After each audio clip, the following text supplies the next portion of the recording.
Hemavathi express link canal ವಿರೋಧಿಸಿ ಕಳೆದ 1 ವರ್ಷದಿಂದಲೂ ಕೂಡ ನಿರಂತರವಾಗಿ ಹೇಮಾವತಿ ಎಕ್ಸ್‌ಪ್ರೆಸ್ ಲಿಂಕ್ ಕೆನಾಲ್ ವಿರೋಧಿ ಹೋರಾಟ ಸಮಿತಿಯಿಂದ ಒಂದು ಪ್ರತಿಭಟನೆಯನ್ನು ನಡೆಸಲಾಗ್ತದೆ. ಕಳೆದ ಮೇ 31ನೇ ತಾರೀಕು ಕೂಡ ತುಮಕೂರಿನಲ್ಲಿ ಬೃಹತ್ ಪ್ರತಿಭಟನೆಯನ್ನು ಮಾಡಲಾಯಿತು. ಈ ಒಂದು ಪ್ರತಿಭಟನೆಯಲ್ಲಿ ಭಾಗಿಯಾಗಿದ್ದಂಥವ್ರ ಮೇಲೆ, ಜೊತೆಗೆ ಈ ಒಂದು ಪ್ರತಿಭಟನೆಯ ನೇತೃತ್ವ ವಹಿಸಿದಂತಹ ಸ್ವಾಮೀಜಿಗಳು, ರಾಜಕೀಯ ಮುಖಂಡರು, ರೈತ ಮುಖಂಡರು ಸೇರಿ ಹಲವರ ಮೇಲೆ ಈಗಾಗಲೇ ಎಫ್ಐಆರ್ ದಾಖಲಾಗಿರುವಂಥದ್ದು. ಈಗ ಕಾಮಗಾರಿಯನ್ನು ನಿಲ್ಲಿಸಬೇಕು, ಜೊತೆಗೆ ಏನು ಈ ಒಂದು ಹೋರಾಟದಲ್ಲಿ ಭಾಗಿಯಾದವರ ಮೇಲೆ ಎಫ್ಐಆರ್ ದಾಖಲಾಗಿದೆ ಅದನ್ನು ಕೈ ಬಿಡಬೇಕು ಅನ್ನುವಂಥ ಹಿನ್ನೆಲೆಯಲ್ಲಿ ಮಾಜಿ ಸಚಿವ ಸೊಗಡು ಶಿವಣ್ಣ ಅವರು ಆಮರಣಾಂತ ಉಪವಾಸ ಸತ್ಯಾಗ್ರಹವನ್ನು ತುಮಕೂರು ಜಿಲ್ಲಾಧಿಕಾರಿಗಳ ಕಚೇರಿ ಆವರಣದಲ್ಲಿ ಮಾಡ್ತಾ ಇರುವಂಥದ್ದು. ಸದ್ಯ ನಮ್ಮ ಜೊತೆ ಮಾಜಿ ಸಚಿವರಾಗಿದ್ದ ಸೊಗಡು ಶಿವಣ್ಣ ಅವರು ಇದ್ದಾರೆ, ಅವ್ರನ್ನೇ ಮಾತಾಡ್ತೀನಿ. ಸರ್ ನಮಸ್ಕಾರ. ಏನು ಸರ್ ಇದು ದಿಢೀರಂತ ನಿರ್ಧಾರ ತೆಗೆದುಕೊಂಡಿದ್ದೀರಾ? ಈಗ ಮನುಷ್ಯನಿಗೆ ಬೇಕಾಗಿರೋದು ಏನು ಹೇಳಿ? ನೀರು, ಗಾಳಿ ಬೇಕಾಗಿರೋದು ಮೂಲಭೂತ ಮನುಷ್ಯನಿಗೆ. ಅಂಥದ್ರೊಳಗೆ ನೀರಿಗೆ ಇವರು ಇಷ್ಟೊಂದು ಅನ್ಯಾಯ ಮಾಡಿದಾಗ ಏನು ಮಾಡ್ಬೇಕು ನಾವು? ಈ ಅನ್ಯಾಯ ಮಾಡ್ತಕ್ಕಂಥ ಒಂದು ಏನು ನಮ್ಮ ಜಿಲ್ಲೆ ಒಳಗೆ 30 ಲಕ್ಷ ಜನ ಇರೋದು. ಅವರಿಗೆ ಅನ್ಯಾಯ ಆದಾಗ ಈ ಮಠಾಧೀಶರು, ಆಮೇಲೆ ಪ್ರಜ್ಞಾವಂತರುಗಳು, ರೈತ ಸಂಘದವರು ಎಲ್ಲರೂ ಕಣ್ಮುಚ್ಚಂಗೆ ಕುಂತ್ಕೊಳಕ್ಕಾಗತ್ತಾ? ಅದಕ್ಕೆ ಎಲ್ಲ ಹೋರಾಟ ಮಾಡೋದಕ್ಕೆ, ಆಮೇಲೆ ಸರ್ಕಾರಕ್ಕೆ ಏನು ಒಳ್ಳೇದು ಹೇಳ್ಬೇಕು ಅದನ್ನೆಲ್ಲ ಹೇಳೋದು ಕೊಟ್ಟರೆ ಅವ್ರ ಮೇಲೆ ಈ ಥರ ಕೇಸ್ಗಳು ಹಾಕ್ಬಿಟ್ರು, ಮಠಾಧೀಶರ ಮೇಲೆ ಕೇಸ್ಗಳು, ಈ ಥರ ಅಮಾಯಕರ ಮೇಲೆ ಕೇಸ್ಗಳು ಹಾಕ್ಬಿಟ್ರೆ ನಾಳೆ ಸಮಾಜದ ಗತಿ ಏನಾಗುತ್ತೆ? ಸಮಾಜ ಎಲ್ಲಿ ಉಳಿಬೇಕು? 30 ಲಕ್ಷ ಜನ ಏನಾಗಬೇಕು? ಎಲ್ಲ ವಿಷ ತಗೋಬೇಕಾ? ವಿಷ ತಗೊಳಕ್ಕೂ ನೀರಿಲ್ವಲ್ಲ, ವಿಷ ಕುಡಿಯೋಕ್ಕೂ ನೀರಿಲ್ವಲ್ಲ, ಆ ಪರಿಸ್ಥಿತಿ ನಿರ್ಮಾಣ ಆಗಿದೆ. ಅಂಥದ್ರೊಳಗೆ ಈ ಸರ್ಕಾರ ಈ ಥರ ಬಿಹೇವ್ ಮಾಡಿದ್ರೆ ನಾಳೆ ಏನು ಮಾಡಬೇಕು? ಅದಕ್ಕೋಸ್ಕರ ನಾನು ಈ ಪಾಪದ ಕೃತ್ಯನ ನೋಡಿ ನಾನು ಸಹಿಸೋಕ್ಕಾಗೋದಿಲ್ಲ. ಅದಕ್ಕೋಸ್ಕರ ಮೊದಲು ಸ್ವಾಮಿಗಳಿಗೆ ಹಾಕಿರ್ತಕ್ಕಂಥ ಕೇಸು ವಿತರಣೆ ಮಾಡ್ಕೋಬೇಕು, ಅದೇ ಥರ ಅಮಾಯಕರ ಮೇಲೆ ಹಾಕಿರ್ತಕ್ಕಂಥ ಕೇಸು ವಿತರಣೆ ಮಾಡ್ಕೋಬೇಕು, ಲಿಂಕ್ ಕೆನಾಲ್ನ ನಿಲ್ಲಿಸಬೇಕು. ನಿಲ್ಲಿಸಿ ನೀರನ್ನ ಏನು ಈ ಕುಣಗಲಿಗೆ ತಗೊಂಡೋಗ್ಬೇಕು ಅಂದರೆ ಈಗಾಗಲೇ ಮಾಡ್ರೇಷನ್ ಆಗಿದೆ ಚಾನಲ್, ಅದರೊಳಗೆ ನೀರು ತಗೊಂಡೋಗ್ಲಿ. ಇನ್ನೂ ಕುಣಗಲಿಗೆ ಕೆಲಸ ಆಗಿಲ್ಲ, ತುಮಕೂರು ಜಿಲ್ಲೆ ಒಳಗೆ ಇನ್ನೂ ಕೆಲಸ ಆಗಿಲ್ಲ. ಅಂಥದ್ರೊಳಗೆ ಈ ಅದರ ಹೆಸರು ಹೇಳ್ಕೊಂಡು ರಾಮನಗರ ಜಿಲ್ಲೆಗೆ ತಗೊಂಡೋಗ್ತೀವಿ ಅಂತಂದ್ರೆ ಅರ್ಥ ಎಂಥದ್ದು? ಯಾಕೆ ಅಲ್ಲಿ ಪಂಪ್ ಹೌಸ್ ಮಾಡಿರು? ಕುಣಗಲಿಗೆ ಯಾಕೆ ಪಂಪ್ ಹೌಸ್ ಮಾಡಿರು?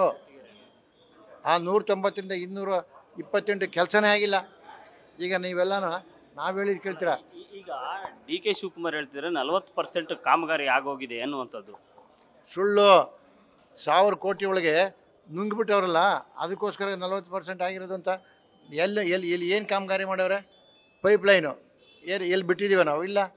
ಅಲ್ಲೇನು ನೋಡು, ಇವತ್ತು ತಾಲೂಕ್ ಪಂಚಾಯತಿ ಅವ್ರದ್ದು ಪರ್ಮಿಷನ್ ತಗೊಂಡಿಲ್ಲ, ಜಿಲ್ಲಾ ಪಂಚಾಯತಿ ತಗೊಂಡಿಲ್ಲ, PW ತಗೊಂಡಿಲ್ಲ, ಗ್ರಾಮ ಪಂಚಾಯತಿ ತಗೊಂಡಿಲ್ಲ, ಕೆರೆ ನೀರಾವರಿ ಇಲಾಖೆಯಿಂದ ತಗೊಂಡಿಲ್ಲ. ಇಂಥ ಅಲ್ಲ ಅಕ್ವಿಷನ್ನು ಆಗಿಲ್ಲ, ಪರಿಹಾರನೂ ಕೊಡೋದು ಬೇರೆ ಪ್ರಶ್ನೆ. ಪರಿಹಾರ ನಮಗೆ ಬೇಕಿಲ್ವಲ್ಲ, ಅದೆಲ್ಲ ಪರ್ಮಿಷನ್ ತಗೋಬೇಕಲ್ಲ. ತಗೊಂಡಲ್ಲೇ ದಬ್ಬಾಳಿಕೆ ಮಾಡ್ಕೊಂಡು ಏನು ಇವನ ಹಿಟ್ಲರ ಇವನು.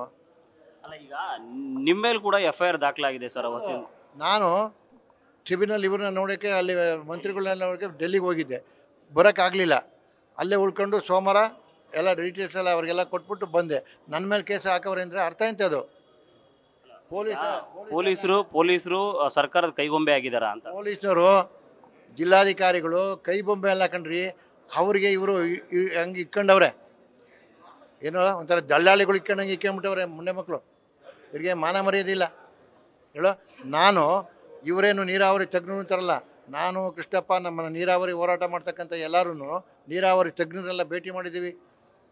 ಅವರು ಉದಾಹರಣೆಗೆ ರಾಜಾರಾವ್ ಇರ್ಬೋದು, SMK ಜಗದೀಶ್ ಇರ್ಬೋದು, 7-8 ಜನ ನೀರಾವರಿ ತಜ್ಞರೆಲ್ಲ ಎಲ್ಲ ನೋಡಿಬಿಟ್ಟು ತಪ್ಪು ಮಾಡ್ತಾ ಇವರೆಲ್ಲ ಹೇಳ್ತಾವ್ರೆ.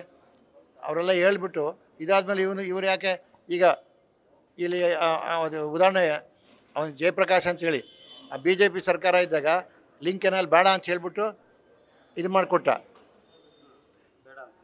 ನಿಲ್ಲಿಸಿ ಎಲ್ಲ ಇದು ಮಾಡಿ ಮಾಡ್ರೈಸೇಷನ್ಗೆ ಮಾಡಿರು. ಈಗ ಅದೇ ಜಯಪ್ರಕಾಶು ಇದನ್ನು ಲಿಂಕ್ ಕೆನಾಲ್ ಮಾಡೋಕ್ಕೆ ಪರ್ಮಿಷನ್ ಕೊಟ್ಟವನೇ. ಹಂಗಾರೆ ಅರ್ಥ ಎಂಥದ್ದು?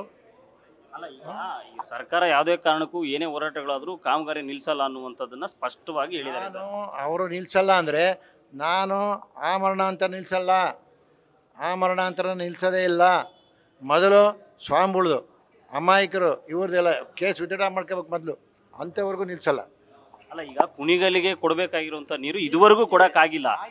ಏನು ಅವ್ರಿಗೆ ಅಲೋಕೇಶನ್ ಆಗಿದೆ ಆ ನೀರೇ ಇದುವರೆಗೂ ನಮಗೆ ಪೂರ್ಣ ಪ್ರಮಾಣದಲ್ಲಿ ಬಂದಿಲ್ಲ ಅಂತ ಅವರು. ಕುಣಿಗಲ್ ಒಂದೇ ಅಲ್ಲ, ಇಡೀ ಜಿಲ್ಲೆ ಕೊಡಬೇಕಾಗಿತ್ತಲ್ಲ ನೀರು, ಅದನ್ನೇ ಕೊಡೋಕ್ಕಾಗಿಲ್ಲಪ್ಪ. ನಾನು ಮಂತ್ರಿ ಆಗಿದ್ದಾಗ ಎಲ್ಲ ನೋಡಿದ್ದೀನಿ, ಕೆಲಸ ಕಾರ್ಯಗಳಾಗಬೇಕು. ಹೋದ ಸಾರಿ ನಾನೇನ ಬಾಗೂರು ನವಿಲಿ ಒಳಗೆ ಏನಾದರೂ ಅಲ್ಲೋಗಿ ಆ ಕೆಲಸ ನಿಲ್ಲಿಸ್ಬಿಟ್ಟು ಮಾಡ್ದಿದ್ರೆ ನೀರೇ ಬರ್ತಿರ್ಲಿಲ್ಲ. ನವಿಲೆ ಒಳಗೆ ಕೆಲಸ ನಿಲ್ಲಿಸಿದೆ. ಅದೇ ಥರ ನೀರನ್ನ ಹೇಮಾವತಿಯಿಂದ ಹಿಡಿದ್ಬಿಟ್ಟು ಕಾವೇರಿ ಮುಖಾಂತರ ತಮಿಳ್ನಾಡಿಗೆ 30 ಚಿಲ್ಲರೆ TMC ನೀರನ್ನ ಸಮುದ್ರಕ್ಕೆ ಬಿಟ್ಟರು. ಆ ನೀರಿಗೆ ಹಂಗೆ ಇವ್ನು ಮಾಡ್ಕೋಬೇಕು ಅಂದರೆ ಹೇಮಾವತಿ ಡ್ಯಾಮ್ನಿಂದಲೇ ಡೈರೆಕ್ಟಾಗಿ ತಗೊಂಡೋಗ್ಲಿ, ನಾವೇನು ಬೇಡ ಅಂತ ಹೇಳ್ತೀವ. ಇನ್ನೊಂದು, ಈಗ FIR ಏನು ನಡೀತಾ ಇದೆ, ಇದು ತುಮಕೂರು ಹೋರಾಟಗಾರರು ಮಾತ್ರ ಅಲ್ಲ, ಬೇರೆ ಬೇರೆ ಕಡೆ ಇರ್ತಕ್ಕಂಥ ಹಿಂದೂ ಮುಖಂಡರುಗಳನ್ನ ಟಾರ್ಗೆಟ್ ಮಾಡಿ FIR ಹಾಕಿದ್ದಾರೆ ಅನ್ನುವಂಥ ಒಂದು ಆರೋಪ. ನೋಡಪ್ಪ, ನಾನು ಹಿಂದೂ ಮುಸಲ್ಮಾನರು ಅಂತ ಹೇಳಕ್ಕೆ ಹೋಗೋದಿಲ್ಲ.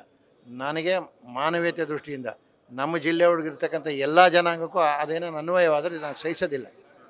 ನಾನು ರಾಜಕಾರಣಕ್ಕೆಲ್ಲ ನಾನು ಮಾತಾಡೋದು ಗಬ್ಬು, ಅದು ಒಳ್ಳೆಯದಲ್ಲ. ಅಲ್ಲ, ತುಮಕೂರು ಜಿಲ್ಲೆನಲ್ಲಿ 2 ಸಚಿವರಿದ್ದಾರೆ, ಒಬ್ಬರು ಗೃಹ ಸಚಿವರಿದ್ದಾರೆ, ಅವರೇ ಉಸ್ತುವಾರಿನೂ ಕೂಡ ಇದ್ದಾರೆ, ಮತ್ತೊಬ್ಬರು ಸಹಕಾರಿ ಸಚಿವರಿದ್ದಾರೆ. ಆದರೂ ಕೂಡ ಎಲ್ಲೂ ಜಿಲ್ಲೆಗೆ ಅನ್ಯಾಯ ಆಗ್ತಾ ಇದೆ ಅನ್ನುವಂಥ ಹಿನ್ನೆಲೆಯಲ್ಲಿ ಅವರೇನು ಧ್ವನಿ ಎತ್ತಾ ಇಲ್ಲ.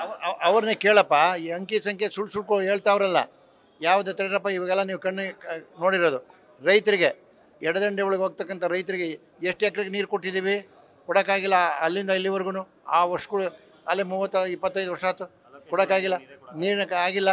ಅದೇ ಥರ ಕುಡಿಯೋ ನೀರಿಗೆ ಯಾವುದೇ ಒಂದು, ಈಗ ತಿಪ್ಟೂರು, ಚಿಕ್ಕನಾಕಹಳ್ಳಿ, ಸಿರಾ, ಇದು ಕೊಟ್ಗೆರೆ, ಇದು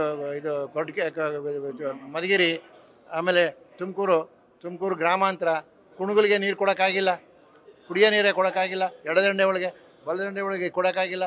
ಇಂಥ ಪರಿಸ್ಥಿತಿ ಒಳಗೆ ಅವ್ರು ಹೇಳ್ತಾರೆ ಅಂದರೆ ನಾಚಿ ಆಗಲ್ಲ. ಈಗ ಇಲ್ಲಿ ಜಿಲ್ಲಾಧಿಕಾರಿಗಳ ಕಚೇರಿ ಅಥವಾ ಆವರಣ ಸುತ್ತಮುತ್ತ ಪ್ರತಿಭಟನೆ ಮಾಡಬೇಕು ಅಂದರೆ ಪರ್ಮಿಷನ್ ಇರಬೇಕು ಅಂತ ಒಂದು ಆದೇಶ ಇದೆ ಸರ್. ನೋಡ್ರಿ, ಅವ್ರು ಆದೇಶ ಮಾಡ್ಕೊಂಡ್ರೆ ಹೆಂಗೆ ಬೇಕಾದ್ರೆ. ನಾವು ಸ್ವಾತಂತ್ರ್ಯಕ್ಕಾಗಿ ಹೋರಾಟ ಮಾಡಿರೋರು, ವಾಕ್ ಸ್ವಾತಂತ್ರ್ಯಕ್ಕೆ ಹೋರಾಟ ಮಾಡಿರೋರು. ನಿನ್ನೆ ನಾನು ಇದ್ದಾಗ ಡೆಲ್ಲಿಗೆ ಹೋಗಿದ್ದಾಗ ಮಹಾನ್ ಭಾವ ಯಾರು, ಗಾಂಧಿ ಮಹಾತ್ಮ, ಅವರು ಸ್ವಾತಂತ್ರ್ಯಕ್ಕಾಗಿ ಹೋರಾಟ ಮಾಡಿದ ಆ ಸಮಾಧಿ ಮುಂದೆ ಕೈ ಮುಗಿದು ಬಂದಿದ್ದೀನಿ. ಅದೇ ಥರ 75ರೊಳಗೆ ಇಂದಿರಾ ಗಾಂಧಿ ವಾಕ್ ಸ್ವಾತಂತ್ರ್ಯ ಕಿತ್ಕೊಂಡಾಗ ಅಟಲ್ ಬಿಹಾರಿ ವಾಜಪೇಯಿ ಸಮಾಧಿನ ಕೈ ಮುಗಿದು ಬಂದಿದ್ದೀನಿ ನಾನು. ಅದರ ಒಂದು ಸಣ್ಣದ ಒಂದು ಕಣ. ಹಾಗೆ ಏನು DC ಪವರ್ಸ್ ಏನು ಪವರ್ಸು ಎಲ್ಲ ಅವ್ರು ಹೇಳಿದ್ದನ್ನು ಕೇಳಬೇಕು ಅಂತಲ್ಲ, DC ಕೇಳಬೇಕಾಗಿರಲಿಲ್ಲ. ಈಗ ನಿಮ್ಮ ನಿರ್ಧಾರ ಏನು ಸರ್, ಏನು ಮಾಡಬೇಕು ಅಂತ? ಎಲ್ಲಿವರೆಗೂ ಅಮರನಾಥ ಉಪವಾಸ ಸತ್ಯಾಗ್ರಹ ಅಂತ ನಿಲ್ಸೋವರೆಗೂ ಕಾಮಗಾರಿ ನಿಲ್ಲಿಸ್ಬೇಕು, ಕೇಸ್ಗಳೆಲ್ಲ ವಿತರಣೆ ಮಾಡ್ಕೋಬೇಕು. ಅಲ್ಲಿವರೆಗೂ ನಾನು ಆಮರಣಾಂತರ ಉಪವಾಸನೆ. Thank you. ಇದಿಷ್ಟು ಮಾಜಿ ಸಚಿವರಾಗಿರುವಂತಹ ಸೊಗಡು ಶಿವಣ್ಣ ಅವರು ಹೇಳ್ತಾ ಇರುವಂಥದ್ದು. ಎಲ್ಲಿವರೆಗೂ ಈ ಒಂದು ಯೋಜನೆಯ ಕಾಮಗಾರಿಯನ್ನು ಕೈ ಬಿಡೋದಿಲ್ಲ, ಜೊತೆಗೆ ಏನು FIR ಅನ್ನು ಹಾಕಿದ್ದಾರೆ ಅಂದರೆ ಅಮಾಯಕರ ಮೇಲೆ FIR ಹಾಕಿದ್ದಾರೆ, ಅದನ್ನು ಕೂಡ ತೆರವುಗೊಳಿಸಲ್ಲ. ಅಲ್ಲಿವರೆಗೂ ಕೂಡ ನಾನು ಅಮರನಾಥ ಉಪವಾಸ ಸತ್ಯಾಗ್ರಹವನ್ನು ನಿಲ್ಲಿಸಲ್ಲ ಅನ್ನುವಂಥದ್ದು. ಕ್ಯಾಮ್ರಾ ಪರ್ಸನ್ ಪ್ರವೀಣ್ ಜೊತೆ Madhu Ingaladal, news first, Tumakuru. News first, ನಿರ್ಭೀತಿಯಿಂದ ನಿಮ್ಮ ಪರವಾಗಿ.